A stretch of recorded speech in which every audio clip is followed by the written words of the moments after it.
여러분, 로마서 말씀은 그 제목에서도 알 수 있듯이 로마에 보내는 편지가 로마서입니다. 사도 바울이 로마에 있는 교회에 편지를 보낸 것이 로마서이죠. 그런데 이 오늘 본문을 보면 바울이 이렇게 얘기해요. 형제들아, 내가 여러 번 너희에게 가고자 한 것을 너희가 모르기를 원하지 아니하노니. 그러니까 바울이 로마에 있는 교회에 여러 번 가려고 노력을 했습니다. 그런데 그것이 잘 이렇게 가는 길이 열려지지 않았어요. 오늘 본문 13절 뒤에 보면 지금까지 길이 막혔도다 이렇게 말합니다. 그러니까 로마에 가려고 했는데 그게 이제 바울이 원하는 대로 잘 되지 않았음을 이야기하죠. 그리고 바울이 이제 로마에 가고자 했었던 이유를 또한 밝히는데 뭐라고 밝히고 있냐면 이렇게 얘기하잖아요. 너희 중에서도, 이제 로마에 있는 교회를 얘기하죠. 여러분, 우리가 이 신약 성경을 읽을 때 좀 기억해야 할 것은, 예를 들면 한우리 교회에 보내는 편지라고 하면 우리가 이 지역 교회 많은 교회들 중에서 한우리 교회를 타겟으로 해서 쓴 편지구나 이렇게 생각을 할 수가 있잖아요. 근데 이 로마에 있는 교회에 보내는 편지, 이거는 어떤 거냐면 지금처럼 딱 한우리 교회, 뭐 무슨 교회 여러분이 알 수 있는 것처럼 이게 이름을 가지고 나눠져 있지 않았어요. 당시의 교회는 그러한 형태를 띠고 있지 않았고, 물론 핵심이 되어서 모이는 이 그룹이 있긴 했지만 이 로마에 있는 그리스도인 전체에게 보내는 편지, 이렇게 보시는 게 좋습니다. 그러니까 그들의 공동체, 그 로마에서 신앙생활하는 예수님을 믿는 성도들에게 바울이 전체적으로 보냈던 편지다라고 생각을 하셨으면 좋겠고, 또 좀 더 확장적인 의미로는 그래서 그 안에서 우리가 예수님을 함께 믿는 우리에게도 주는 메시지가 있구나 이렇게 생각을 하시면 좋을 것 같습니다. 그런데 바울이요, 특별히 이 로마에 있는 교회에 가려고 했었던 이유가 무엇이었냐면 13절에 이렇게 얘기하죠. 너희 중에서도 다른 이방인 중에서와 같이 열매를 맺게 하려 함이로되.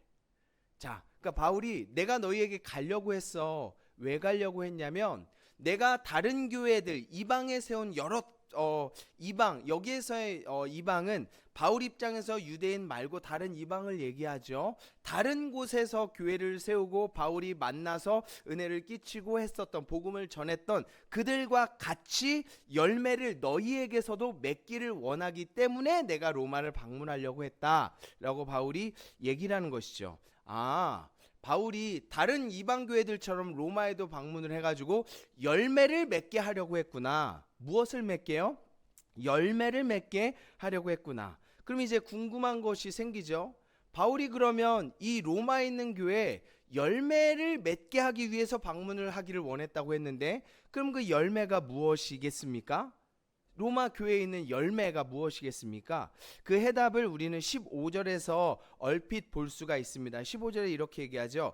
그러므로 나는 할 수 있는 대로 로마에 있는 너희에게도 복음을 전하기를 원하노라. 그러니까 이렇게 유추할 수가 있죠. 바울이 로마에 가서 열매를 맺게 하려고 했죠. 그런데 무엇을 통해서 열매를 맺게 하려고 했습니까? 바울이 로마에 있는 교회에 가서 무엇을 전함으로? 복음을 전해서 복음이 그들 안에 열매를 맺게 하도록 하기 원했다라고 이해할 수 있는 것이죠. 여러분, 이 본문을 보면서 조금 의아한 생각이 드실지 모르겠어요. 저는 처음에 이 본문을 봤을 때 이런 생각을 하기는 했습니다. 왜냐하면 바울이 이 로마서를 누구에게 쓰고 있어요? 예수님을 모르고 믿지 않는 사람들에게 쓴 것이 아니라 어디에요? 로마에 있는 교회 성도들에게 썼단 말이에요. 근데 바울이 그들에게 무엇을 전하기를 원한다고요? 너희에게 신학 교육을 시켜주고 너희의 믿음이 더 자라도록 어떤 은사에 대해서 설명을 해주고 교회를 어떤 든든히 세우기 위한 다른 것들을 가르치기를 원해서 로마에 방문하기 원했던 것이 아니라 무엇을 전하기 원했다고요? 복음을 전하기 원했다. 이게 굉장히 의아합니다. 왜냐하면 로마에 있는 교회 성도들에게 편지를 썼다면 교회 성도들은 이미 뭐 하는 사람들이에요? 예수님을 믿는 사람들일 거 아니에요.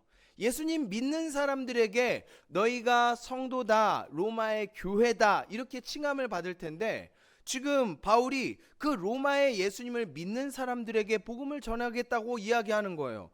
왜 예수 믿는 사람들에게 복음을 전하겠다고 하지? 이것 자체가 조금 우리에게 물음표를 던져주게 됩니다. 그런데 물음표를 던져주게 되는 것이죠. 그리고 또 한 가지가 있어요. 이들에게 예수님을 믿어서 복음을 전한다. 그리고 이들에게 열매를 맺기를 원한다.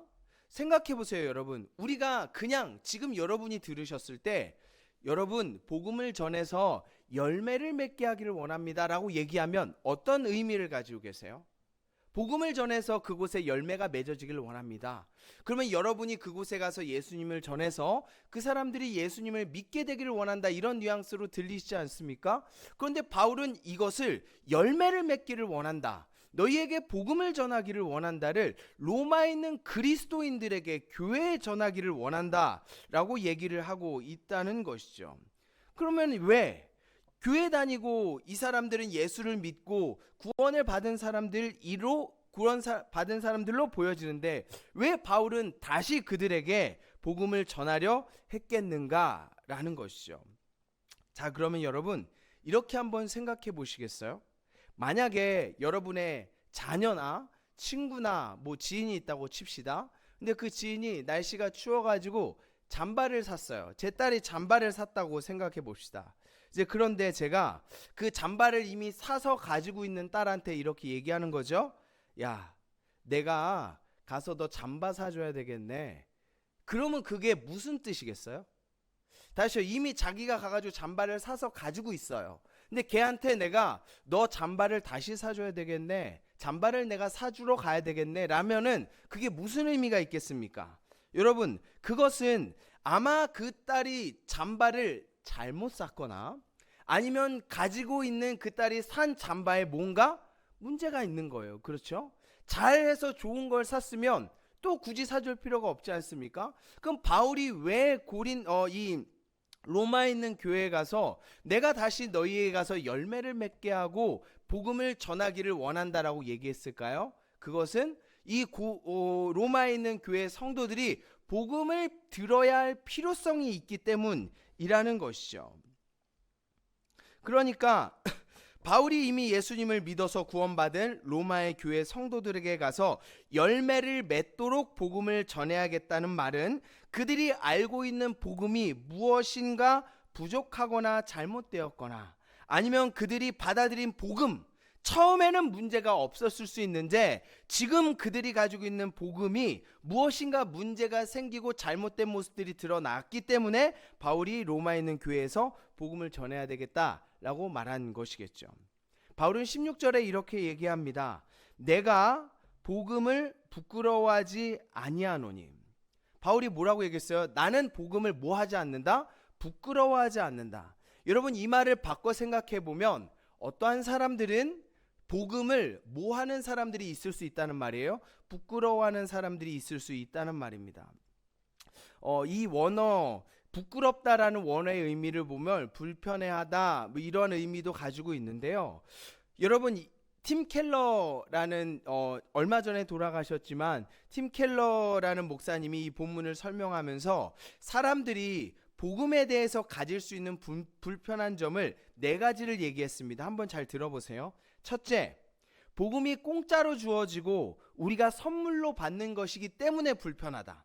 왜냐하면 공짜로 주어지니까 여러분 생각해보세요. 지나가다가 누가 공짜로 뭘 줬어요. 그러면 막 기쁨으로 받기보다 어떤 생각이 들어요? 이 뭐야?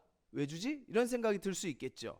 그리고 내가 이것을 살 수 있는 것이 아니라 누구에게만 받아야만 되는 거기 때문에 불편함을 느낄 수 있다라고 얘기를 합니다. 두 번째로 복음은 예수님이 나를 위해서 죽으셨다라고 얘기해요. 왜? 예수라는 사람, 그래, 기독교인들이 믿는, 그리고 교회 다니는 사람들이 믿는 예수, 그를 신이라고 생각한다고 하더군. 그런데 그 예수가 나를 위해서 죽었다고? 그러면 그 예수가 나를 위해서 죽을 만큼 내가 그렇게 죄인이라고? 근데 그게 불편한 거예요. 죽어야 될 만큼 그 사람이 나를 위하여 대신하여 죽어야 될 만큼 무엇인가 내가 죄인이고 잘못이 있는가? 이게 좀 부딪히는 것이죠. 그리고 세 번째, 착한 사람이 아니라 예수를 통해서 하나님께 나오는 사람만 구원을 받을 수 있다고 얘기합니다. 그러니까 많은 사람들은 착하게, 의롭게, 선하게 어떠한 다른 사람들에게 좋은 영향력을 끼치고 봉사하고 하면 의롭고 착한 사람, 비우고 비워서 욕심이 없는 사람, 그래서 구원받을 수 있다. 아, 그렇지. 의롭고 착하면 구원받을 수 있지라고 생각할 수가 있는데, 그게 아니라 나의 의로움과 무엇이 아니라 예수를 믿고 그 예수를 통해서 하나님 앞에 나가야 구원을 받을 수 있다? 그게 뭐지? 그게 왜 의롭고 착한 것이 아니라 예수를 믿어야만 구원받을 수 있지? 이게 불편한 것이죠. 그리고 네 번째, 복음은 우리의 구원이 예수님의 고난과 순종으로, 섬김으로만 성취되고, 그렇기 때문에 우리에게도 예수님을 따라서 고난을 받고 순종을 요구한다는 것이에요. 나는 예수 믿고 성공하고 건강하고 내가 원하는 것에 잘 살고만 싶은데, 예수 믿으면 고난을 받는다고?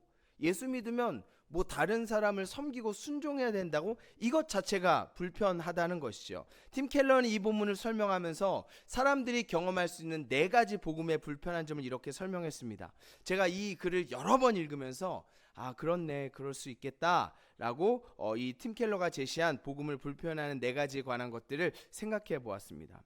근데 이것을 제가 생각해보고 글을 읽고 또 읽다가 이런 생각을 했어요. 그러면 나는 예수님을 믿지 않습니까? 그렇죠? 여러분, 제가 보니 여기 앉으신 분들은 다 예수님을 믿는 분이신 것 같아요. 그럼 여러분 생각을 해보면, 내가 예수님을 믿어, 내가 복음을 가지고 있어, 이미 복음을 통해서 예수님을 믿었어. 그런데 왜 나는 이 복음을 영향력이 전해지지 않는가? 왜 나는 복음을 전하지 않는가를 생각해 보게 되었어요. 여러분, 잘 보셔야 돼요. 16절 17절 제가 읽어볼게. 한번 잘 생각해 보세요. 16절 17절, 내가 복음을 부끄러워하지 아니하노니 이 복음은 모든 믿는 자에게 구원을 주시는 하나님의 능력이 됨이라. 먼저는 유대인에게요 그리고 헬라인에게로다.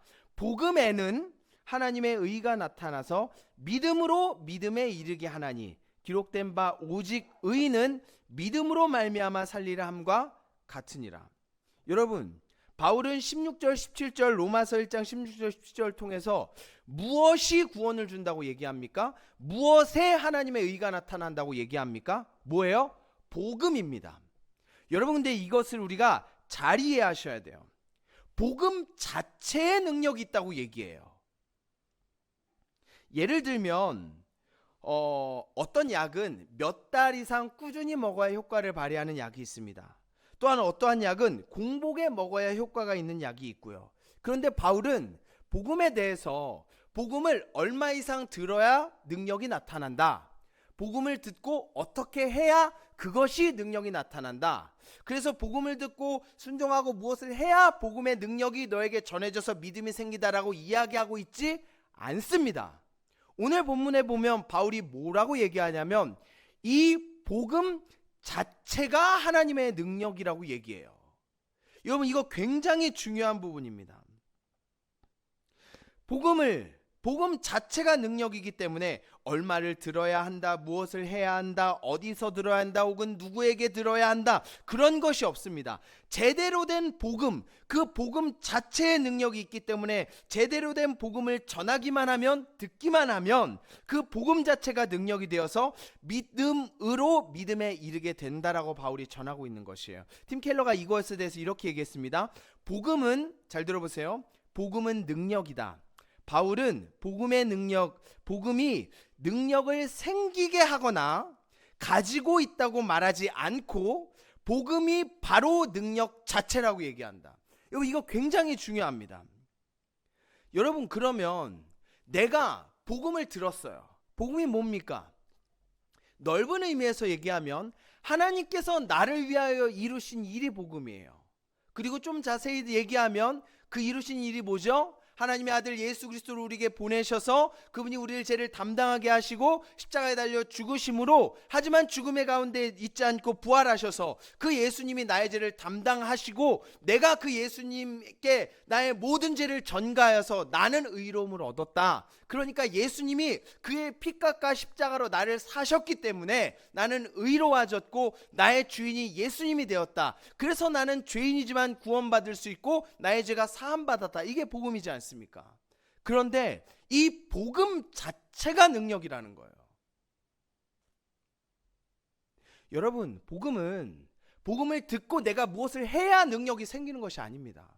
복음을 몇 번 들어야 그것이 능력이 생기는 것이 아닙니다. 그렇다면 여러분 생각해 보세요. 복음을 들었어요. 예수 믿어야 구원받는다라는 어떤 복음을 누군가를 통해서 혹은 예배 시간을 통해서 여러분이 들었다고 생각해 봅시다.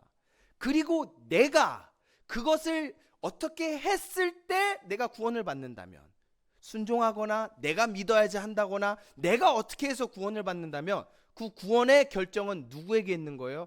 나에게 있는 거예요. 하지만 여러분, 복음은 그 복음 자체, 하나님께서 우리를 위하여 하신 그 일, 예수 그리스도가 나를 위하여 이 땅에 사람의 몸을 입고 오셔서 우리를 위하여 십자가를 지시고 죽으신 그 이야기, 그 자체, 그 복음의 메시지 자체에 능력이 있기 때문에 하나님의 예비된 사람에게 복음이 들려질 때, 하나님의 때, 하나님께서 복음의 능력을 통하여 그가 복음을 믿게 하도록 하신다는 겁니다. 여러분들이 가지고 있는 복음은 여러분 능력입니까? 바울이 말하는 것처럼 여러분이 가지고 있는, 여러분이 들은, 아까 고백하셨잖아요. 제가 다 봤는데요. 나 복음을 가지고 있고 나 복음을 통해서 예수님을 믿었어요. 여러분들이 믿든 여러분들이 가지고 있는 그 복음은 바울이 얘기하는 것처럼 복음 자체, 믿는 자에게 구원을 주시는 하나님의 능력입니까? 먼저 여러분은 그 복음으로 그래서 구원을 받았습니까? 다시 한번 기억하셔야 됩니다. 바울이 왜 로마에 있는 교회의 복음을 전해서 열매를 맺게 해야 되겠다고 말했는지, 예수를 믿는다고 하는 로마에 있는 교회에 바울이 다시 복음을 전해야 된다고 얘기했습니다. 제가 여러분에게 물어볼까요? 여러분은 복음으로 그러면 열매를 맺고 있습니까? 이 복음, 나의 어떠함으로 내가 구원을 받는 것이 아니라 나에게 전해진 예수 그리스도의 행하심과 하나님의 일하심을 통하여, 그 소식을 통하여 그것이 믿어지고 그것이 나의 것이 되고, 그래서 예수님이 정말 하나님이시고 그리고 그 예수님을 통하여 하나님을 바라보고 내가 그 십자가가 나를 위한 십자가가 되고, 그래서 여러분이 그 구원이 나의 구원으로 믿어지시냐는 것이죠. 여러분은 열매를 맺고 있습니까? 복음의 열매를 맺고 있습니까? 하나님께 영광을 드러내는 삶을 살고 계십니까? 말씀이 아니면 그냥 옛날의 이야기, 좋은 격언이나 이러한 것이 아니라 정말 하나님의 말씀이 나의 말씀으로, 복음이 정말 나를 구원한 생명의 능력으로 믿어지시냐는 겁니다. 그렇지 않다면 여러분 다시 복음을 들어야 합니다. 또 다른 측면이 있어요. 내가 구원을 받고 복음이 믿어지고 그랬던 경험이 예전에 있다고 하더라도 오늘의 내가 구원받은 사람으로서 하나님과의 관계가 이어지고 있는가, 나의 영혼은 말씀과 기도로 하나님과 만나고 있는가, 복음이 지금도 나를 살게 하는가, 거기에서 물음표가 던져지신다면 여러분은 역시 다시 복음을 들어야 합니다. 그것이 끊어지셨다면 우리는 다시 복음을 들어야 합니다. 17절에 이렇게 기록합니다. 복음에는 하나님의 의가 나타나서 믿음으로 믿음에 이르게 하나니. 여러분, 자, 복음 자체의 능력이 있다고 말씀을 드렸죠. 하나님께서 하신 그 일, 예수 그리스도의 십자가 자체가, 그 이야기 자체가 능력이 있다고 말씀을 드렸습니다. 그러면 복음이 나에게 와서 그 이야기를 들을 때 내 것으로 믿어지게 되고, 그것을 믿어지게 하시는 분이 누구예요? 내가 아니라 하나님이시고, 그것이 믿어짐으로 우리가, 그러니까 복음이 들려졌을 때 이상하게도 그게 믿어지게 되는 거예요. 그리고 내가 그게 믿어지는 것을 통해서 나의 믿음이 또 믿음으로 자라게 되는 것, 그때로부터 우리의 믿음의 여정이 시작되는 것이죠. 믿어진 사람만이, 복음을 믿어진 사람만이 생각이 바뀌게 되고 마음이 바뀌게 되고 세상을 보는 관점이 바뀌게 되고 삶의 목적이 달라집니다. 하나님이 진짜 믿어지게 되고 십자가가 나를 위한 십자가로 믿어지게 되고 정말 예수님을 붙들게 됩니다. 여러분, 복음은 정말로 사람을 변화시킵니다. 복음은 정말로 우리를 죽음에서 구원으로 인도하는 하나님의 능력입니다. 여러분, 이게 믿고 싶다고 내가 믿어야지 된다고 해서 믿어지지가 않아요. 여러분이 복음에 관하여 술술술 이야기하고 한 페이지로 복음이 무엇인가 글로 쓸 수 있다고 한다고 하더라도 그것이 여러분에게 믿어지지 않으면 여러분에게 생명이 없을지 모릅니다. 정말 그 복음이 나를 향한 예수 그리스도의 십자가인가? 정말 그 복음이 나를 향하고 있는가? 예수 그리스도의 사랑과 십자가 정말 믿어지는가? 믿어진 사람만이 바뀝니다.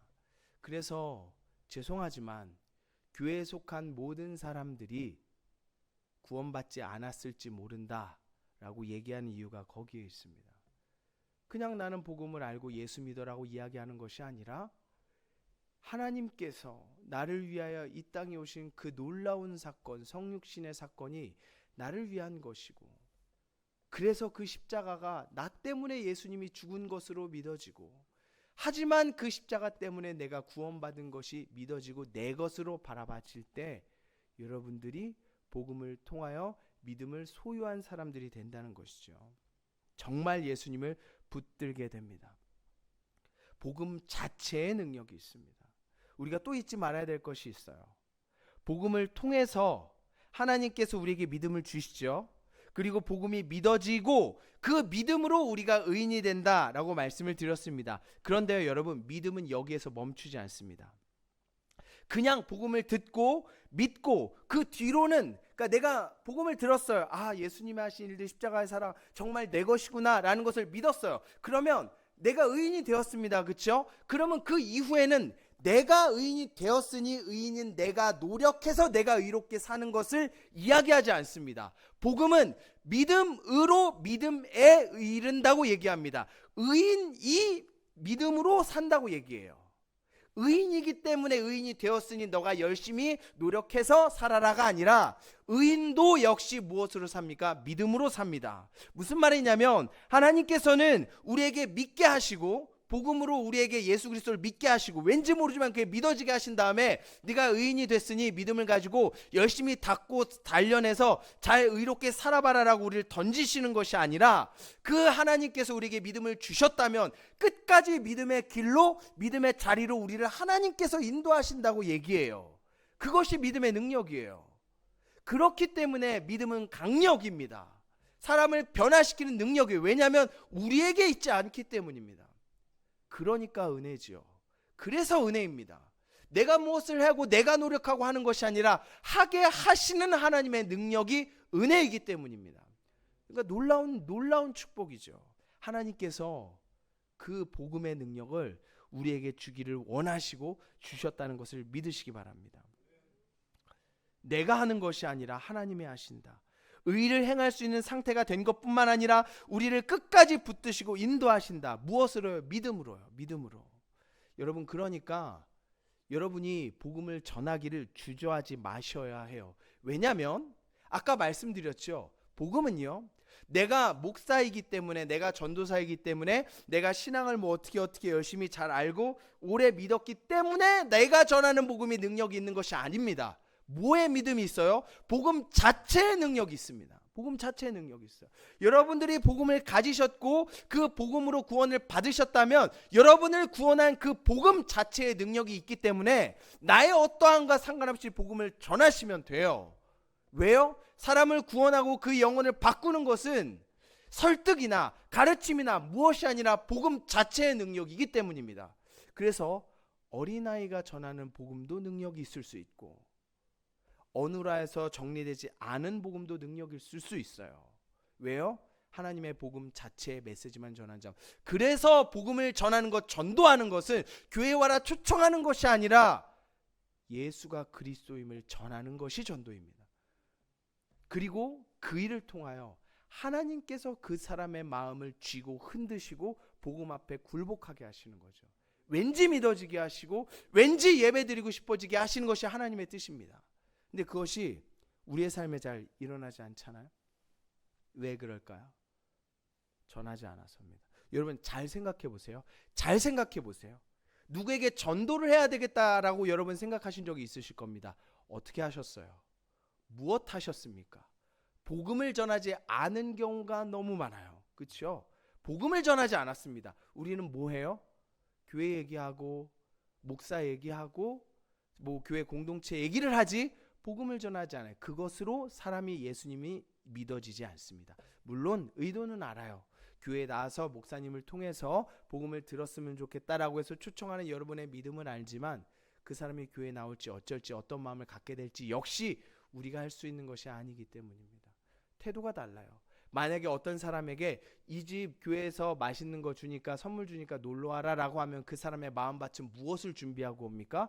복음을 드리러 오지 않아요. 먹고 사람들 보기 위해서 오죠.